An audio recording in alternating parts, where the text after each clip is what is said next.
Welcome to another journey into the fascinating world of rare coins. Today, we explore one of the most intriguing and valuable coins ever minted by the United States, the 1984 Lincoln penny. At first glance, it might look like an ordinary copper coin, one you've likely seen, spent, or ignored countless times. But hidden among the billions minted in 1984 lies a variety so rare and so desired that one example was auctioned for a staggering $187,000. How is it possible? What makes this seemingly humble coin worth more than some luxury cars, college degrees, or even small homes? The answer lies in the world of mint errors, historical context, rarity, and the unrelenting passion of coin collectors. Let's dive deep into the rich history of the 1984 Lincoln penny and uncover why it's become one of the most sought-after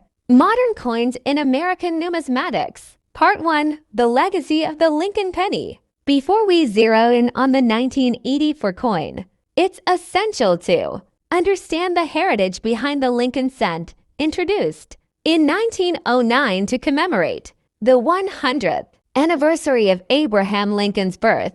The Lincoln penny marked the first time a U.S. president appeared on circulating currency. Sculptor Victor David Brenner's design became iconic, with Lincoln's profile on the obverse and, originally, wheat stalks on the reverse. For 50 years, the wheat reverse prevailed, until 1959, when it was replaced with the Lincoln Memorial. To honor the sesquicentennial of Lincoln's birth, this design would remain until 2008. Thus, the 1984 penny sits within the long-lived Lincoln Memorial series, which has seen billions of coins minted, yet few with the peculiar and precious attributes of the coin we're discussing today. Part 2. The context of 1984, a massive mintage year. In 1984, the U.S. Mint was operating at full throttle. Between the Philadelphia and Denver mints, more than 14.2 billion Lincoln cents were produced, over 8 billion in Philadelphia alone. This massive output was a response to the heavy use of coins in commerce and the inexpensive cost of producing cents, which still contained a thin copper coating over a zinc core. Given the sheer number of coins struck, it's inevitable that a few errors would escape into circulation. However, not all mint errors are created equal. Some are minor die cracks or off-center strikes worth a few dollars. Others, like the error in our 1984 Lincoln cent, are so dramatic and well-preserved that they command enormous premiums. Part 3. The discovery of the 1984 double die obverse. Among the billions of pennies minted in 1984, a small number were struck using a defective die, specifically a die that had been misaligned during the hubbing process, resulting in a phenomenon called doubling. In this case, it's known as a double die obverse, or DDO. Collectors noticed that on some 1984 pennies, Abraham Lincoln's ear appeared to be doubled. Upon closer inspection, the doubling wasn't limited to the ear. Slight doubling could be observed on other feet. This makes double die coins far rarer and more valuable than their machine-doubled counterparts. Part 4. What makes it worth $187,000? Most 1984 DDO Lincoln cents trade in the market for hundreds, sometimes thousands of dollars depending on condition. So how did one reach the astronomical price of $187,000? The answer lies in condition, rarity, and timing. The coin that sold for $187,000 was in MS 68 red mint, state 68 red, condition virtually flawless with full original red luster. Such a pristine example is extraordinarily rare. Out of potentially millions of surviving 1984 pennies, only a microscopic fraction show the doubling, and even fewer remain in near-perfect condition. Combine that with collector demand for major double dies, especially those from the modern era, and you have the perfect storm.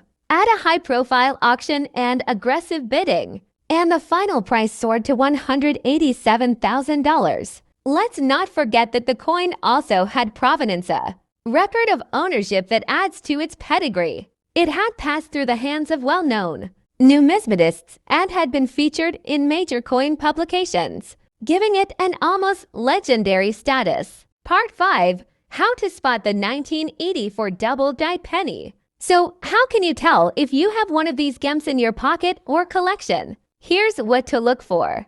Examine Lincoln's ear. This is the most obvious clue. On the double-die version, Lincoln appears to have a second earlobe just beneath the main one. It's clear and raised, not flattened like machine doubling. Use a loupe or microscope. Bare eyes might miss the detail. A 10x magnification loupe or a coin. Microscope is ideal for spotting doubling. Check the mint mark. The 1984 DTO is from the Philadelphia Mint, so it will not have a mint mark under the date. Assess the color and luster. While not every valuable example is pristine, coins with full red color and minimal wear fetch significantly higher prices. Authentication. If you suspect you have a 1984 DTO, send it to a reputable grading service like PCGS or NGC. Authentication is key to realizing its value. Part 6. Other famous Lincoln penny errors. The 1984 DTO is not alone in the world of valuable Lincoln cents. It joins an elite group of mint errors that have captured the imagination of collectors. 1955 double-die obverse, perhaps the most famous error in U.S. coinage, with strong doubling on all obverse inscriptions. 1972 double-die obverse, another well-known DTO variety, especially popular with modern collectors. 1995 double-die obverse, a more recent discovery, with significant doubling on Liberty and In God We Trust. 1983 double-die reverse, another Philadelphia error, this time with reverse lettering doubled. Each of these errors has its own mystique, but the 1984 DTO stands out for its unique focus on Lincoln's features, particularly the doubled ear. Part 7. The role of condition in value. Let's explore what makes condition such a critical factor in coin collecting. Mint product struck in error, and unlike anything seen before. This wasn't just a mint mistake. This was a mint miracle. The coin was authenticated by the experts at PCGS Professional Coin Grading Service and assigned a grade of M as 6.4. That's mint state. Nearly perfect condition, considering its unique nature. Even a lower grade would have made it incredibly desirable. But in this condition, it skyrocketed to legendary status. Chapter 4. Auction and Value. How it hit $121,000. When the coin finally came to auction, the buzz was immense. Collectors knew what this meant, the chance to own a one-of-a-kind error. This wasn't a double die, not a clipped planchette, not a weak strike. This was a complete die mismatch across denominations. The bids came in fast and high. As the final gavel fell, the 1986 Lincoln $quarter mule sold for a jaw-dropping $121,000. This wasn't just a purchase. It was a piece of American minting history being claimed. Chapter 5. How could this happen? The U.S. Mint is known for precision. Quality control is a serious matter. So how did a penny die end up in the quarter production line? The truth is, the minting process, while advanced, is still susceptible to human error. Dies are swapped out and changed regularly. If, by accident, a cent obverse die was loaded into a press meant for quarters, and if no one noticed immediately, a few strikes could occur before it was caught. The real mystery is not just the mistake, but the survival. For one of these coins to make it out of the mint undetected is incredibly rare. Then, for it to survive in circulation, or even in a collector's hand long, enough to be discovered and authenticated, is even more improbable. This adds another layer of intrigue to the story. Chapter 6. Are there more out there? That's the million-dollar question. Or perhaps the $100,000 question. Only one 1986 Lincoln quarter mule has ever been verified, but it raises the tantalizing possibility. Could there be more?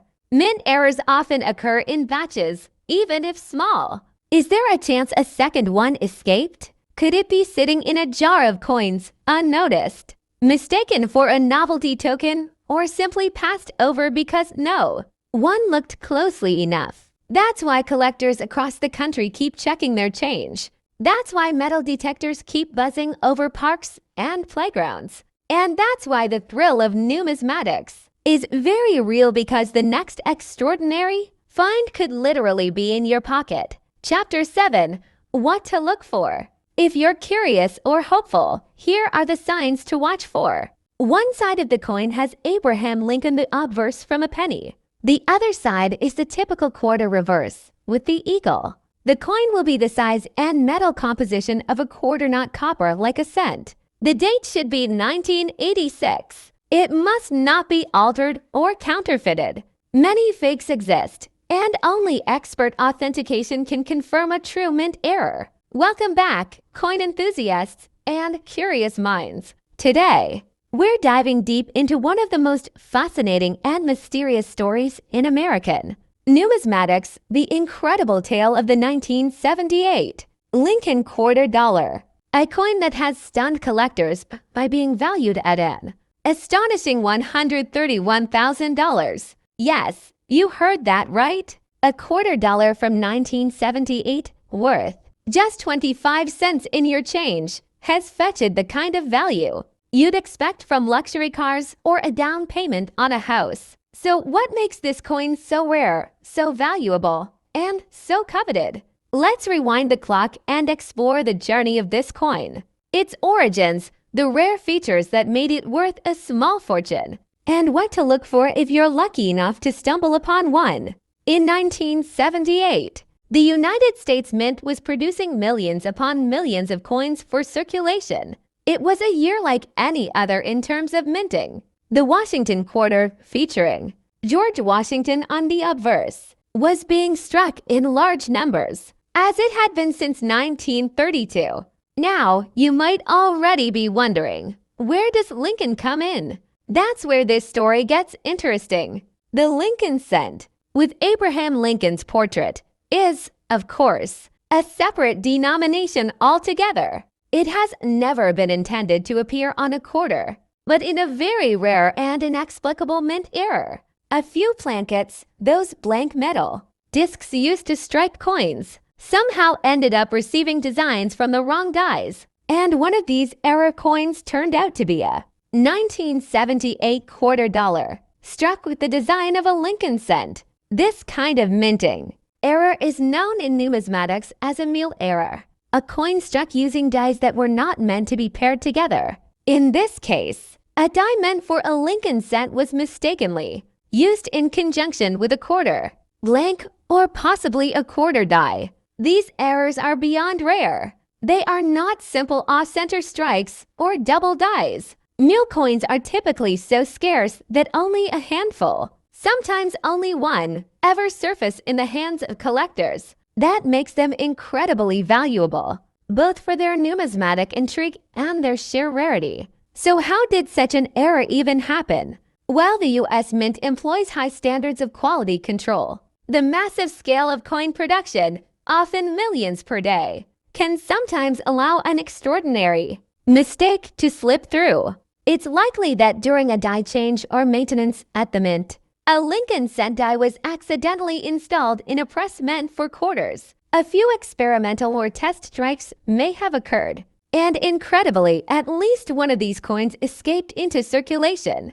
When news of the 1978 Lincoln quarter surfaced, collectors were stunned. Experts authenticated the piece, confirming that it was indeed a genuine U.S. Mint error, not a fake, not altered, but a real mule coin. This coin carries not just one but several layers of fascination. First, it bridges to iconic American coin series, the Lincoln cent and the Washington quarter.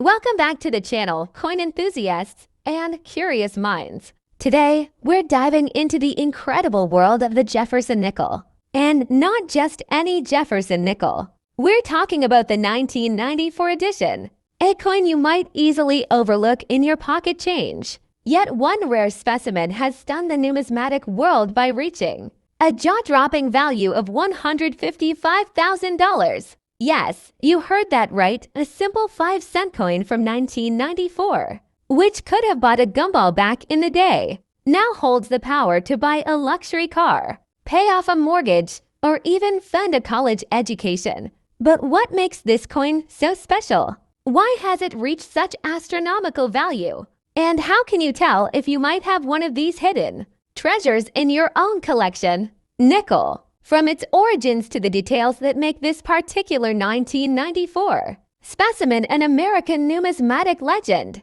Before we get to 1994, let's set the stage. The Jefferson nickel was introduced in 1938, replacing the Buffalo nickel. The United States Mint commissioned a new design to honor Thomas Jefferson, the third president of the United States and the principal author of the Declaration of Independence. Felix Schlag was the designer behind the coin, and his profile of Jefferson, along with Monticello on the reverse, became the standard for American nickels for decades. Although the design has undergone some changes over the years, its classic layout remained largely unchanged through 2003. For collectors, the Jefferson Nickel series offers a rich field for study, from wartime compositions to rare mint errors, proof issues, and ultra-rare varieties. At first glance, the 1994 Jefferson nickel appears quite ordinary. It was struck in large numbers,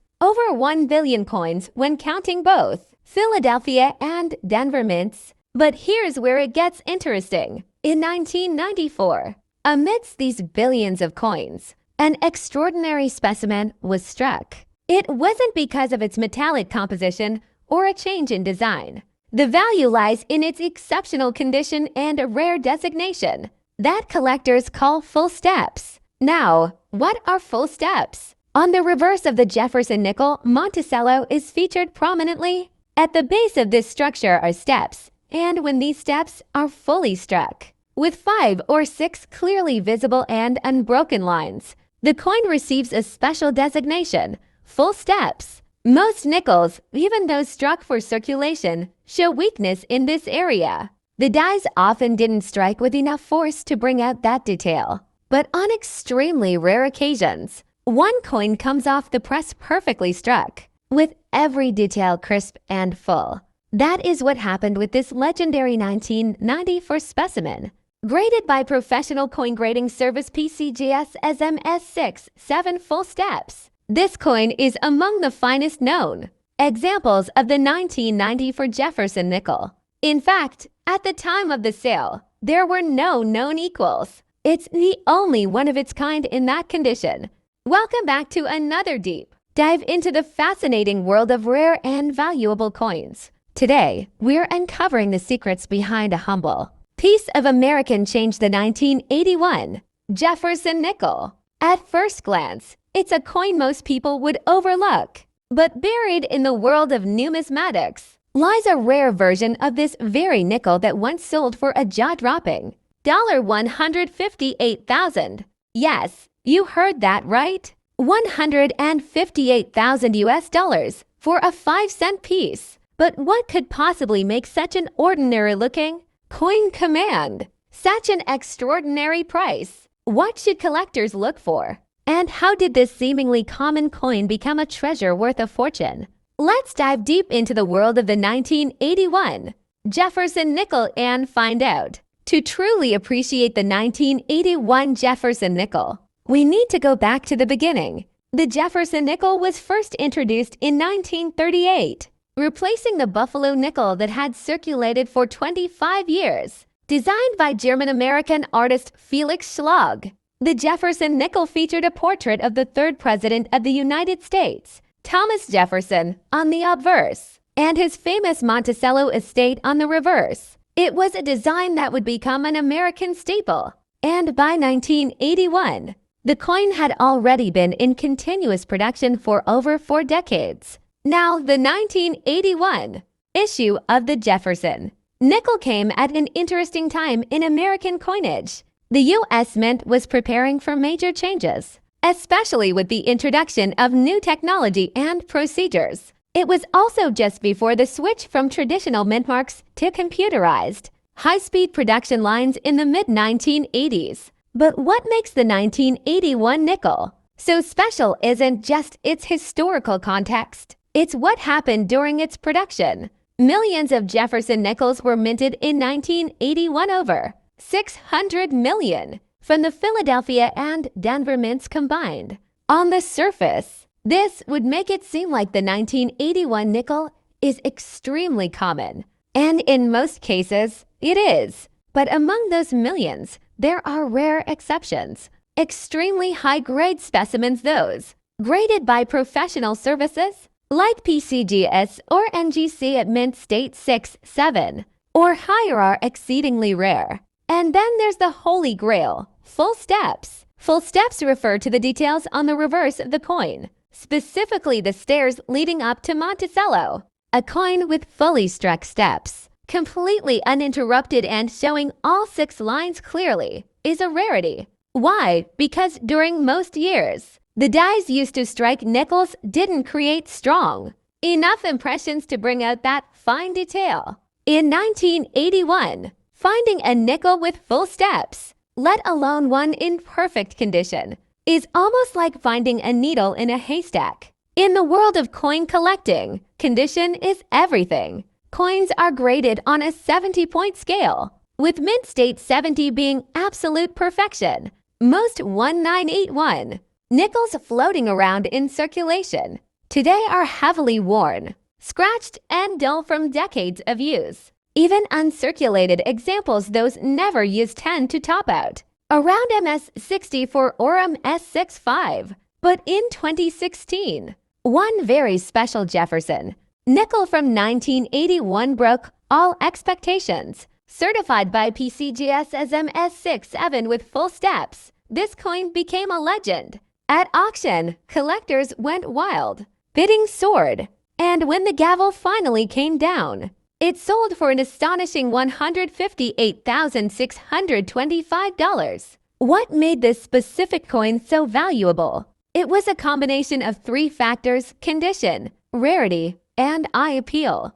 There were simply no other known examples from that year in such pristine condition with full steps. For advanced collectors trying to complete a registry set, it was a must-have. So how can you tell if your 1981 Jefferson nickel might be worth something? Start by looking closely at the reverse of the coin, specifically at Monticello. Use a magnifying glass or coin loop. Are all the steps clearly visible, without breaks or blurring? That's the first step, literally and figuratively. Then check the overall condition. Is the coin uncirculated, free from scratches, wear, and dings? Does it have a sharp strike and a strong luster? If it passes those tests, you might be holding something special. The next step would be to have it evaluated by a professional grading service like PCGS or NGC. Only then can its true value be determined. But remember, these valuable coins are incredibly rare. Most 1981 nickels are worth only face value. However, the hunt is half the fun, and knowing what to look for turns every coin you find into a potential jackpot. There's another angle to this story that makes it even more interesting: the forgotten legacy of the Jefferson nickel itself. For decades, it was the underdog of American coinage, overshadowed by the penny and the silver dollar. The nickel was often ignored by collectors. But in recent years, that's changed. With the rise of registry sets and specialized collectors focusing on full steps varieties, the Jefferson nickel has gained newfound respect. Coins like the 1981 MS67FS have led the charge, turning what was once pocket change into prized artifacts. And who knows, maybe the next $158,000 nickel is still out there, tucked away in an old coin jar, hidden in a drawer, or mixed in with everyday change. So the next time you come across a Jefferson nickel, especially one from 1981, don't dismiss it. Take a closer look. You might just find a treasure that could change your life. Even uncirculated examples, those never used, tend to top out around MS60 for Orem S65. But in 2016, one very special Jefferson Nickel from 1981 broke all expectations. Certified by PCGS as MS67 with full steps, this coin became a legend. At auction, collectors went wild. Bidding soared. And when the gavel finally came down, it sold for an astonishing $158,625. What made this specific coin so valuable? It was a combination of three factors: condition, rarity, and eye appeal. There were simply no other known examples from that year in such pristine condition with full steps. For advanced collectors trying to complete a registry set, it was a must-have. So how can you tell if your 1981 Jefferson nickel might be worth something? Start by looking closely at the reverse of the coin, specifically at Monticello. Use a magnifying glass or coin loop. Are all the steps clearly visible, without breaks or blurring? That's the first step, literally and figuratively. Then check the overall condition. Is the coin uncirculated, free from scratches, wear, and dings? Does it have a sharp strike and a strong luster? If it passes those tests, you might be holding something special. The next step would be to have it evaluated by a professional grading service like PCGS or NGC. Only then can its true value be determined. But remember, these valuable coins are incredibly rare. Most 1981 nickels are worth only face value. However, the hunt is half the fun. And knowing what to look for turns every coin you find into a potential jackpot. There's another angle to this story that makes it even more interesting: the forgotten legacy of the Jefferson nickel itself. For decades, it was the underdog of American coinage, overshadowed by the penny and the silver dollar. The nickel was often ignored by collectors. But in recent years, that's changed. With the rise of registry sets and specialized collectors focusing on full steps varieties, the Jefferson nickel has gained newfound respect. Coins like the 1981 MS67FS have led the charge, turning what was once pocket change into prized artifacts. And who knows, maybe the next $158,000 nickel is still out there, tucked away in an old coin jar, hidden in a drawer, or mixed in with everyday change. So the next time you come across a Jefferson nickel, especially one from 1981, don't dismiss it. Take a closer look. You might just find a treasure that could change your life.